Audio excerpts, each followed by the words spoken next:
இது எனது கல்லூரி, நான் படித்த கல்லூரி.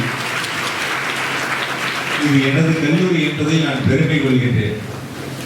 நம்முடைய முதல்வர் அவர்கள் என்னை சந்தித்த பொழுது நிகழ்ச்சிக்கு வர வேண்டும் என்று சொன்ன பொழுது நான் சொந்த வீட்டிற்கு செல்வதைப் போல இன்முகத்தோடு நான் வருகிறேன் என்று முதல்வரிடத்திலே சொன்னதோடு மட்டுமல்ல, நான் என்ன செய்ய வேண்டும் என்று அவரிடத்திலே கேட்டேன்.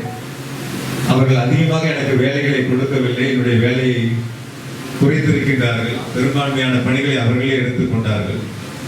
உங்களிடத்தில் ஒரு அன்பான வேண்டுகோள், உங்களுடைய கல்வி நலனில் என்ன தேவை இருந்தாலும் அதை என்னிடத்தில் கேட்கலாம், உரிமையோடு கேட்கலாம், சகோதரனாக கேட்கலாம். அதை செய்வதற்கு நாங்கள் தயாராக இருக்கிறோம் என்ற உறுதியை எங்களுக்கு அன்போடு தெரிவித்துக் கொண்டு மீண்டும் ஒருமுறை அனைவருக்கும் வாழ்த்துக்கள், பாராட்டுக்கள், நன்றி, வணக்கம்.